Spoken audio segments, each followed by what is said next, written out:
In our first story, Behind Mansion Walls, a mystery caller unlocks dark family secrets. Are you willing to make $5,000? I got a job for you. I said, but I know you're guilty, and I'm gonna get you. And later, cold-hearted greed Look at the figures. tears the ties that bind. He fled this country and was running basically for his life. Somebody help! He's an evil person, no doubt about it. Please. I'm Christopher Mason. The story of Cain killing his brother Abel is said to be the first recorded murder in human history. And behind mansion walls, little has changed. A family feud can still take on biblical proportions.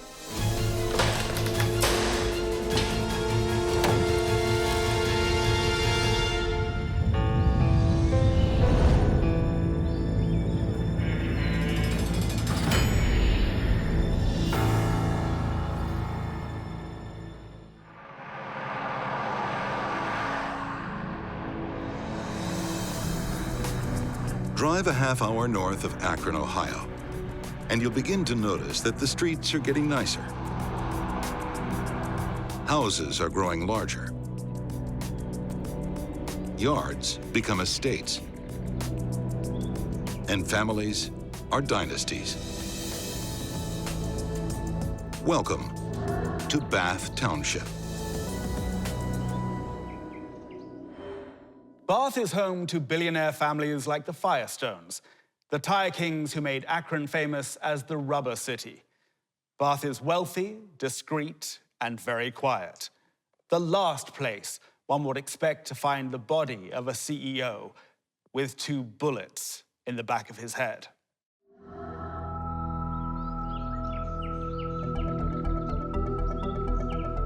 Sunday morning, August 10th, 1980. Police rush to a family home on an exclusive street. When we entered the house, the first thing I observed was a male laying down on the floor, face down. Right in the entranceway, a dead man lies in a pool of blood. What do we have here?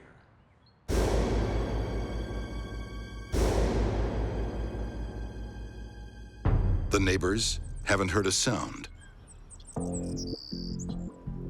His cars were parked in the garage. The back doors were locked, the front doors were locked. Captain Larry Monchelo has worked this beat for over 20 years. He's never seen anything like this. The murder itself was really a strange case. He had his underwear on backwards. On top of him was a pillow. There was 1 bullet hole through that cushion.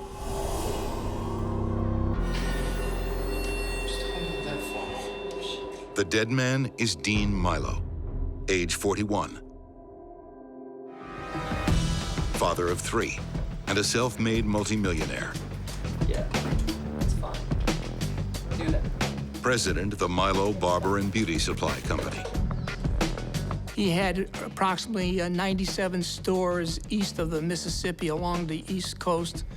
He was a very wealthy man, worth $48 million. Good morning, Dean. Here's that document. Milo Barber and Beauty Supply is a thriving family business.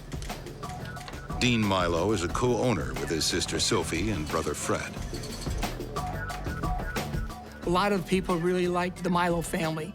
They were well known and they were well liked in this community because they were such hard workers and they showed other people that, you know, success was something that they were going to do.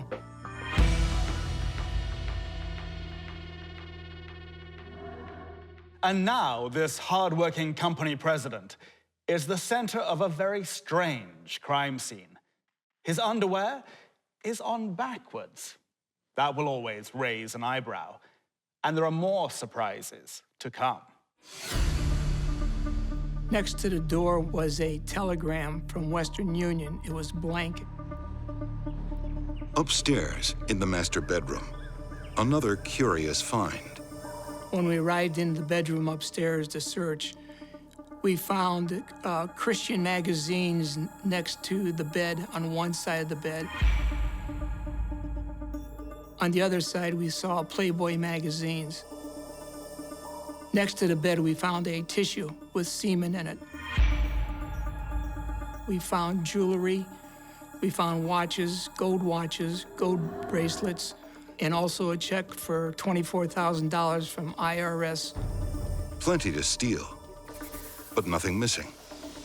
This is no robbery. It's looking like a hit. Definitely a bullet wound.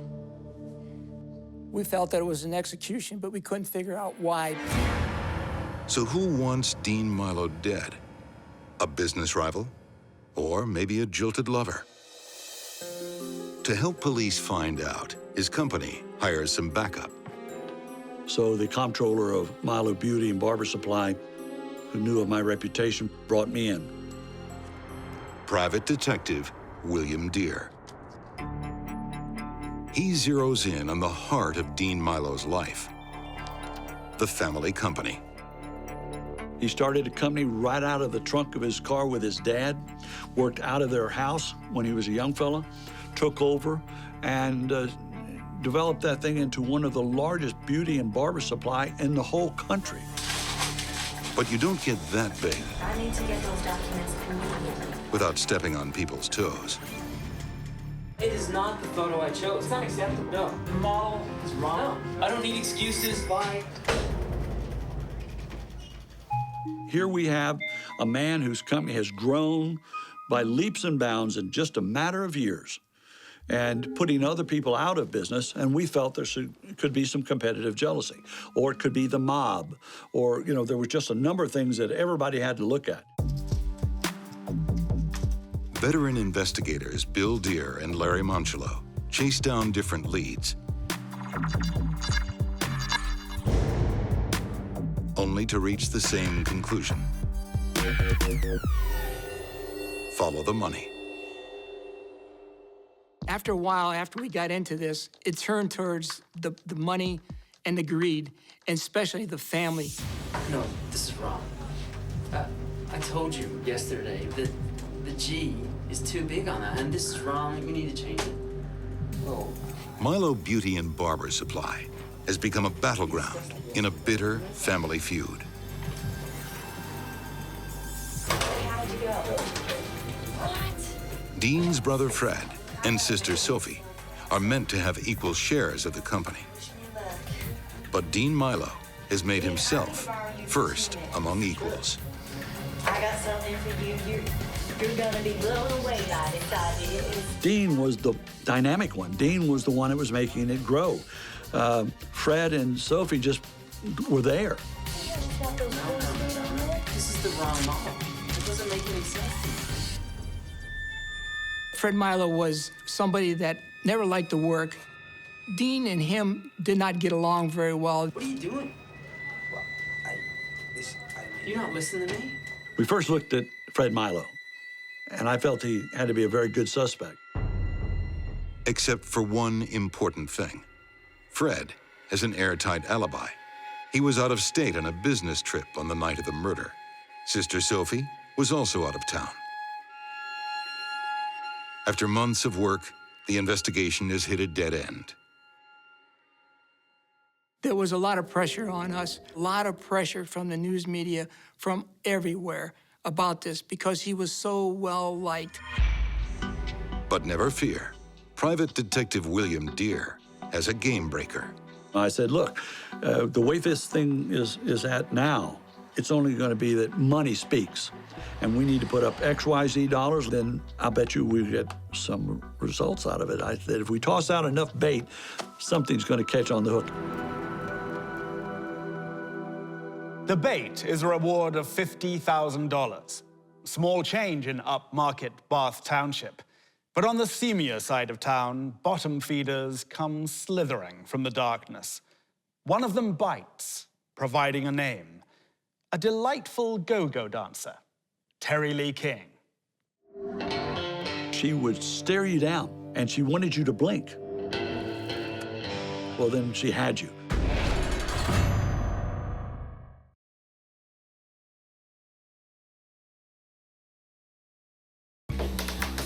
Meet Terry Lee King.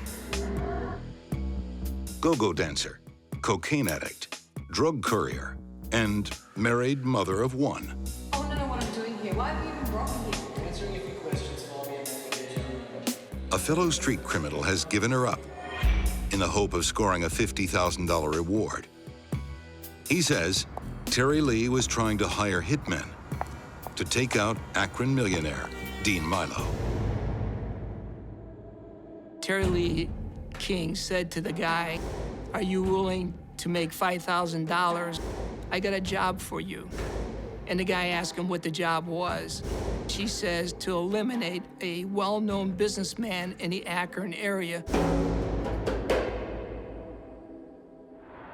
To catch the killer of a rich man, one occasionally has to dirty one's hands in the unseemly side of life. Terry Lee King is many things. Junkie, drug mule, working mom. She may even be a stripper with a heart of gold. But one thing she certainly isn't is a snitch. Do you know who these people are? We felt that Terry Lee King was going to give us a confession. Well, we were wrong because Terry Lee King was very hard. She was not going to tell us anything. She would stare you down, and she wanted you to blink. And I could watch it through the window, how two of them interviewed her, and they'd go like this. Well, then she had you. Her pouting lips are sealed, but her past is doing the talking for her. Terry likes to do cocaine with her lawyer, Barry Boyd. And Barry has powerful friends. Terry Lee King led us to Barry Boyd, the lawyer. Her lawyer, and also the lawyer of his close friend, Fred Milo. You're wasting your time and mine because I had nothing to do with it. Shut up, drug dealer. Is Fred Milo's lawyer bankrolling Terry Lee King's search for a hitman? There's no proof. We gave him 2 polygraph tests. Both of them were inconsistent. But the second test, I knew we had him. I could see some emotion at different times coming from his face. I said, "But I know you're guilty, you son of a bitch, and I'm gonna get you." And he started to shake, and I knew I had him. Then, another informant confirms that Barry Boyd offered $5 grand as down payment for the hit. And Barry is under arrest. Once we got Barry and got him to jail that night, he hollered at me as the doors of the jail cell closed, and he said, Bill, come here. I'll tell you everything, everything.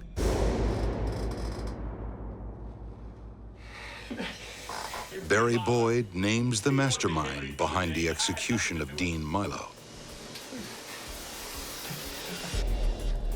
It was him.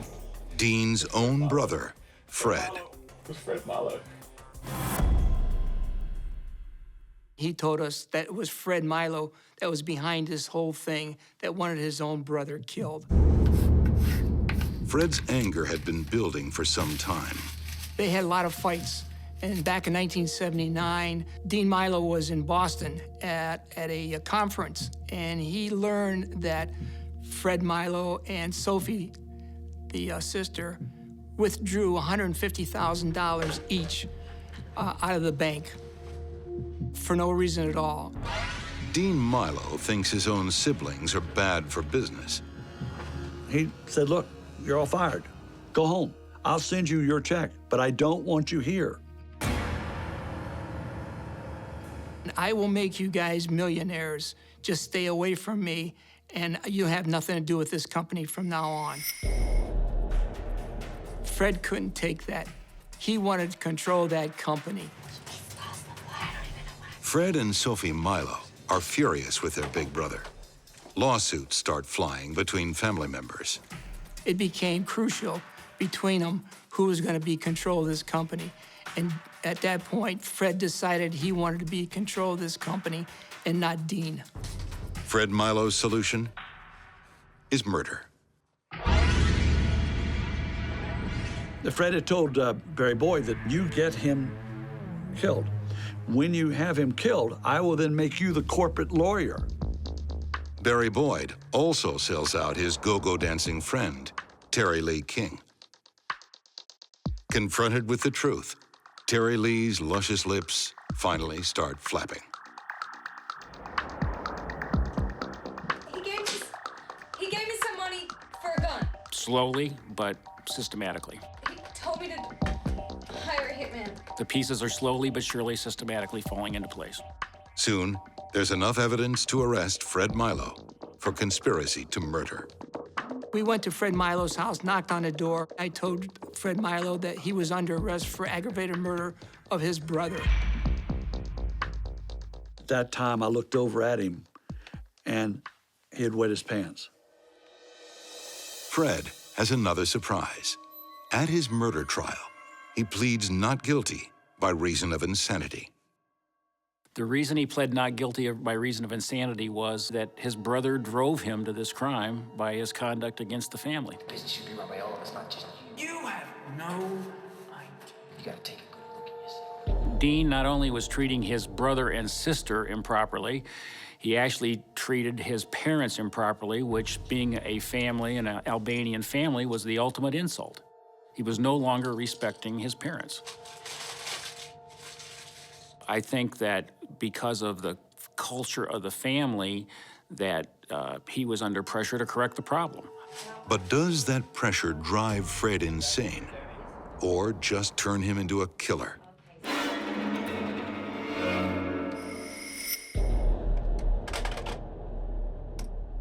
On May 25th, 1981, the jury delivers its verdict. The jury was hung 10-2. 10 jurors wanted to find him insane. I was scared. I was scared we were going to lose this case when it came back a hung jury. The judge declares a mistrial, and a new trial date is set. Waiting for the retrial, a lucky break. A self-serving chain of snitches and sellouts leads to the missing link in this grubby conspiracy. The man who pulled the trigger on Dean Milo.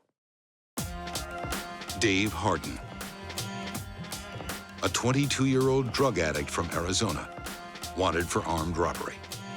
As soon as we arrested David Harden, I told him right straight, I said, look me in the face. I said, you know exactly who I am. And you could tell he knew that I was the investigator chasing him for the Milo case. Police have some interesting news for Dave. Fred Milo has paid out nearly $80,000 for the hit on his brother. But how much did Dave get for killing a man and risking life in prison? How much of that did you see? 600. He was angry when I told him how much money had been paid out. And so it really angered him that he had been suckered into this thing. Oh, I'm so stupid. Stupid. Bitter at being conned, David Harden is happy to testify at Fred Milo's second trial, spelling out the murder in cold-blooded detail.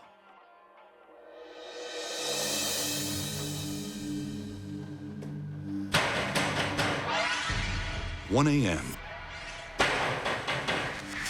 Sunday, August 10th, 1980. David Harden went up to the house. He rang the doorbell.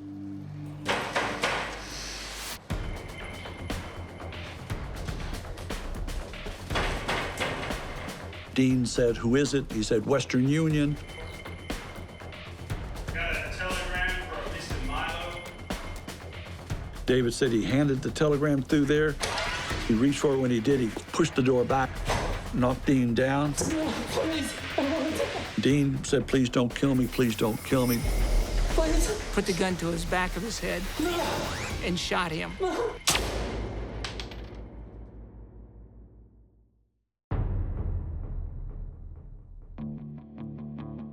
David Harden went in and got a cushion, brought it back out, put it on top of his head, and shot him the second time.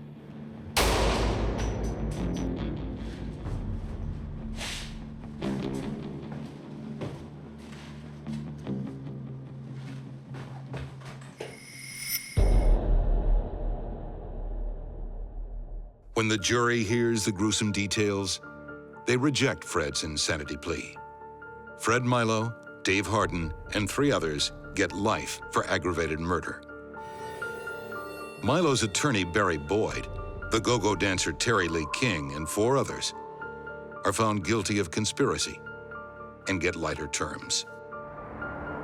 Fred passed away when he was in prison in 1998. He died of a heart attack. Terry Lee King died of breast cancer. The biblical story goes like this. Cain slew his brother Abel, then God cursed him so he'd never grow another crop of grain. And so Fred Milo was cursed. Without his brother Dean, the Milo Beauty and Barber Supply Company collapsed. And all the family had built turned to dust. Fred was responsible for killing his brother and taking a company that was worth $48 million to being basically bankrupt to $1.5 million when it was sold. If you go to Akron, Ohio, go out to the buildings now, closed, and you see a broken sign just swaying in the wind, Milo Beauty and Barber Supply. I'm talking to you! Still to come, behind mansion walls. When I walked into the house, I found myself in the scene of an extremely violent crime. Who would gun down a wealthy family? At the beginning, we were looking for that needle in a haystack. Who stands to gain? Donald was very unforgiving. No! No! He made a lot of enemies in the business that he was in.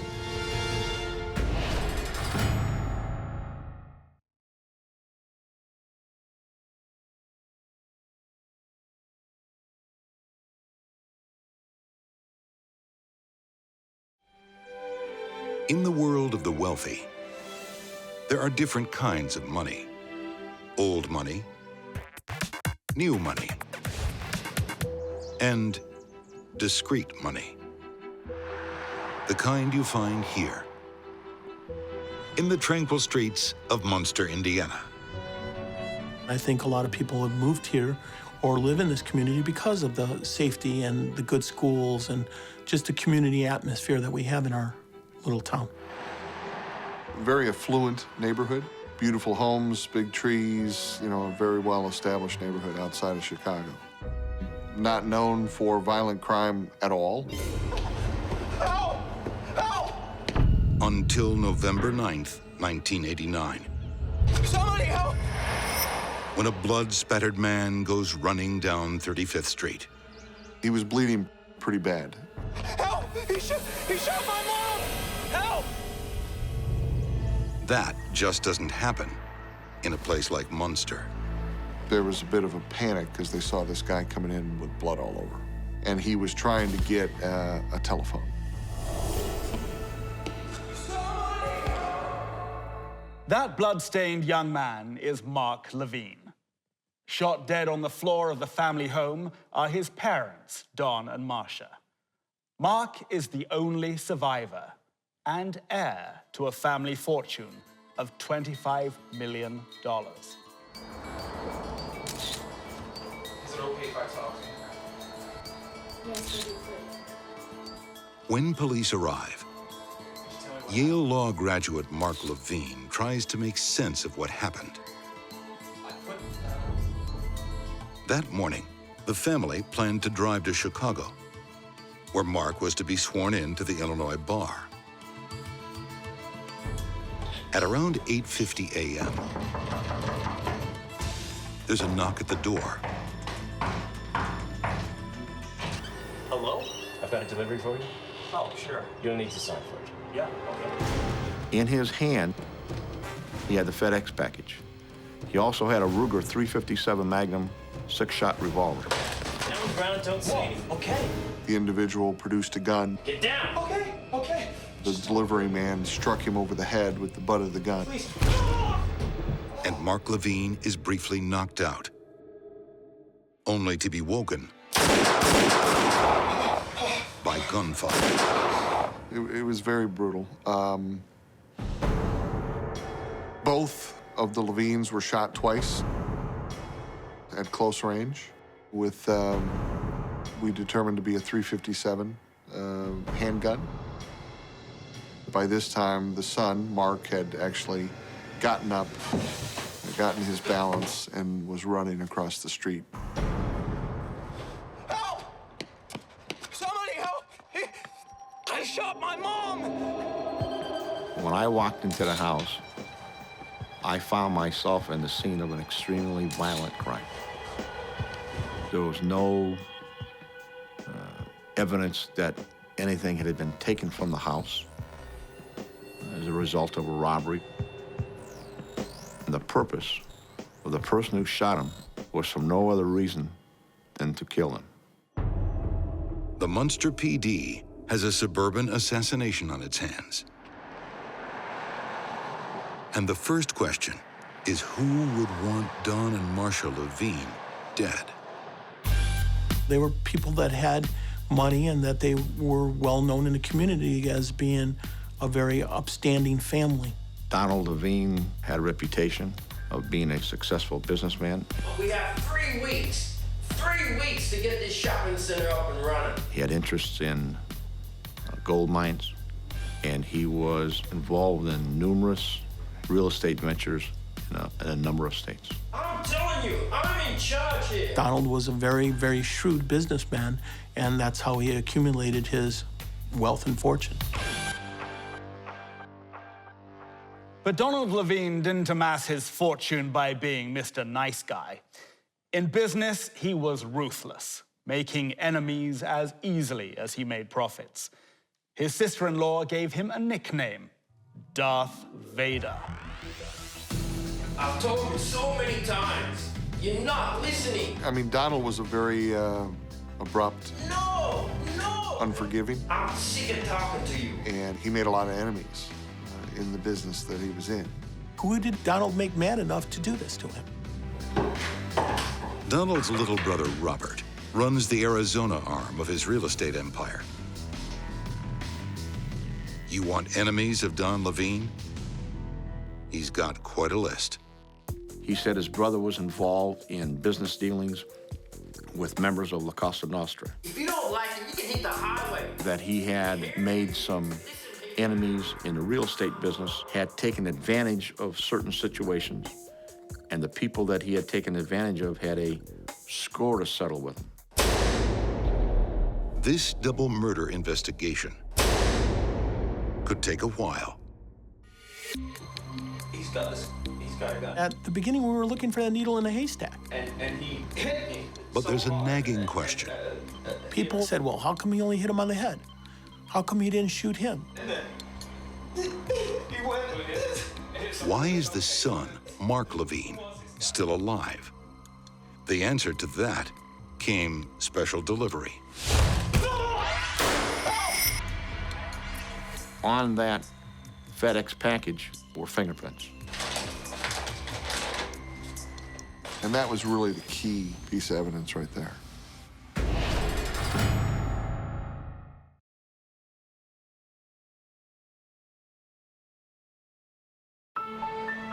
November 1989. Indiana millionaire Don Lavine and his wife Marcia are shot dead in their own home.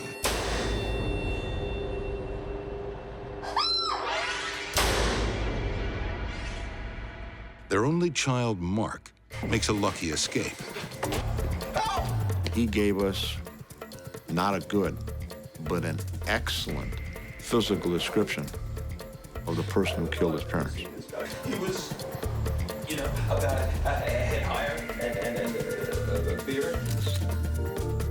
He looked like Grizzly Adams, the former TV show. He had this big bushy beard, almost like a mountain type man. He was a big, huge guy. The Grizzly Adams killer, a giant of a man. It's certainly a frightening description, but it still doesn't answer the question. Why was he there? Why did this bearded monster let an eyewitness live to tell the tale? Mark was a suspect because he would have stood to benefit from the death of his parents, because he would have been left with the estate. They were financially well off to the extent of around $25 million value. The biggest clues in this murder mystery have been accidentally left behind by the killer. The killer runs out of the house. He forgets about the package that's laying on the floor.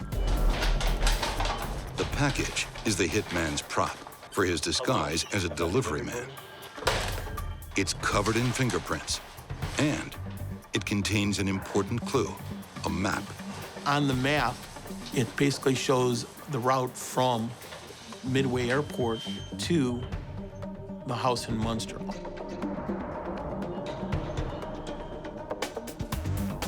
That pointed us in the direction of that this person probably flew in. If he flew in, he needed a vehicle. Eyewitnesses in the neighborhood saw the killer drive off in a Chevy Corsica. You can rent those from Chicago's Midway Airport. Detectives start sifting through thousands of rental records. One of them jumped out at us that this isn't right. And that record came back that Robert Lavine had rented a car on the night before the murder from one of the major airports in Chicago. Robert Lavine, Donald Lavine's younger brother and business partner. When we started looking at Donald and Robert, we noticed that they weren't the both loving brothers that was originally portrayed. In the aftermath of the murders, Robert Lavine told investigators he was devastated by his brother's death and very concerned about his nephew, Mark. He did neglect to mention one thing, however. A few months earlier, he and Don had a brotherly brawl that can only be described as apocalyptic. Robert, look at the figures. Donald found out and believed that Robert had embezzled some money, significant money, from the company. What is going on? Look at those figures. Donald Lavine told any and everybody that would listen that his brother was a thief and that he should go to jail. Donald came down very hard on Robert, and Donald ended up making him back to just a paid employee. So he went from being an equal to being someone that worked for his brother. Get out of me! Get out of me! His pride injured, his bank balance hurt. Robert Lavine has many reasons to hate his brother.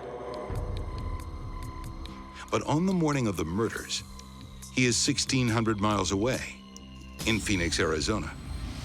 Robert clearly said, I was in Arizona. I had nothing to do with this. And the getaway car rented on his credit card? Robert explains that card had been stolen. But the detectives from Munster, Indiana, are methodical, tenacious police officers. They will check every detail, no matter how small. So when we get a copy of that rental agreement, and it gets down to the line where they need a home phone number, and that's probably where our first big break came in. The telephone number did not match Robert Lavine's. The phone number comes back to Bruce McKinney. And Bruce McKinney is somebody we hadn't heard about ever before. But Bruce McKinney is known to Arizona police, who'd once arrested him in a minor drug bust. He has a record. Inside his arrest file was his photograph. He also has a beard. Just like the man Mark Lavine described as the killer. One of the best matches I've ever seen in my career. The arrest file also holds Bruce McKinney's fingerprints. They were a perfect match for the prints that were on the package. Hello? Within days, McKinney is under arrest again and under immense pressure to save his own skin. We had a darn good case, and they were going to go after the death penalty. Bruce denies anyone else was involved, even though his rental car was secured with Robert Lavine's credit card. But Don Lavine's surviving son, Mark, is also having trouble coming up with answers. Did you ever tell your Uncle Robert that you'd like to kill your father? There was conflicting testimony from various eyewitnesses about whether the assassin left before Mark or after Mark.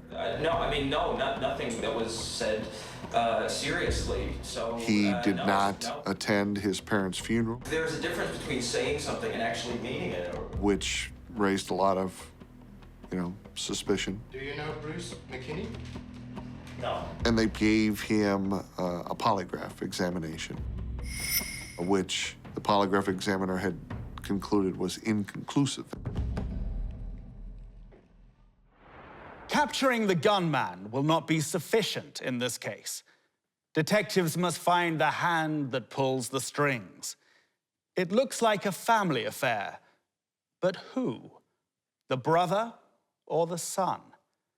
One of them is about to lose his nerve and show his hand. He knew that we were coming after him. It was pretty obvious. And at that point in time, he disappeared.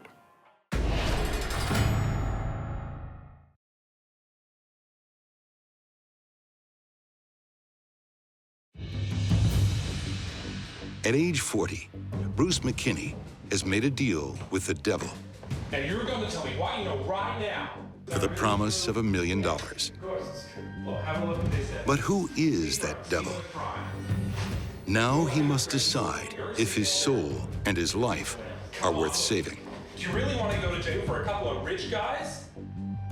Really? The case against Bruce McKinney was extremely strong. He was looking at the death penalty for the double murder. Right here. Your fingerprints again. These were inside. Does McKinney tell police who paid him to shoot Don and Marsha Lavine? If you testify, you'll not get the death penalty. Or does he become a dead man walking? Your signature. In the end, his choice is easy. I promise. Bruce McKinney told us that the reason for the whole murder was being hired by Robert Lavine to kill Donald, Marsha, and Mark so that Robert would inherit Donald's estate. Bruce McKinney's confession is chilling. Robert Lavine had groomed him for months, meticulously planning the murders. Robert would never have to put up with his brother's bullying ways again. At last, he would be king of the Lavine Empire and all of its riches. Anger, greed, murder, and revenge. That really embodied what the case was all about. It's the typical Cain and Abel story where one brother wanted what the other brother had. When Donald Lavine stripped Robert of all his power in their real estate firm, something changed in Robert. And his brother became a marked man. He was prepared to carry out whatever it took to change the circumstances he was in, which included the death of his brother and sister-in-law and nephew. Robert knows one person who just might be able to carry out a hit. A reliable, resourceful chap. He's the handyman who works on some of his properties, Bruce McKinney. Bruce kind of alludes that he's bigger than a handyman and he is actually a hitman or is willing to do a hit, where he was in the military and he had these big jobs for special forces in the military. None of that is true. Bruce really is more handyman than hitman. But he likes the sound of $1 million payday. On November 9th, 1989, he's ready and willing to kill. Robert Lavine has planned this to a T. Hello? Every terrible detail. The order of death by the killer had to be in a certain sequence. The sister-in-law, the nephew, and then the brother. If Donald or his son Mark were the last to die, the money would then all go to Robert's side of the family. If his wife was the last one to expire, then the money would then revert to her side of the family. And that is why Mark Lavine survived the attack. His Uncle Robert's vicious greed saved his life. Just don't hurt me, please. He was hit very hard to knock him out, hoping that when he could go in and find Donald and Marcia, he could take care of them and then come back, Mark would still be there. Right around that time that he was hitting Mark, Marcia Lavine came around the corner. And at that point in time, the delivery man shot her in the chest. The husband came barreling out of the bathroom. He shot him once in the side. He went over to him and point-blank range, fired another shot into his head. He went back to Marcia Lavine, almost point-blank range, and put one in her head. And when Bruce McKinney returns to finish the job, Mark has made his lucky escape. I shot my mom! Help! After all this planning, Bruce has botched the job. He hits the car like, damn, I didn't get all of them like I was supposed to.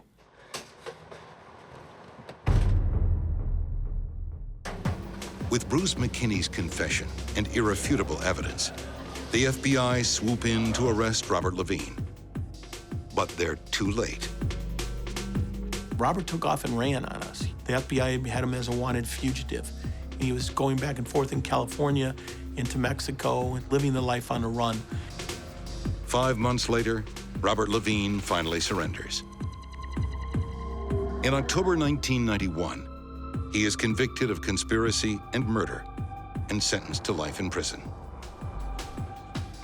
Robert Lavine was and is an evil person, no doubt about it. To do what he did, evil. And Bruce McKinney, the hapless, bearded handyman turned hitman, gets 45 years. In prison, he is in witness protection. But the son who got away will never forget the grisly face of greed. To have witnessed your own parents brutally murdered in your own home and having to find out that his own uncle was responsible is almost beyond comprehension. Brother against brother with murderous intent. The Old Testament tale of Cain and Abel doomed to repeat itself. Fred Milo's jealousy and greed became a motive for murder. Robert Lavine lived in the shadow of his brother until he arranged to have him killed. Jealousy may ignite a family feud. Naked greed will take it to the grave. Till next we meet, behind mansion walls, I'm Christopher Mason.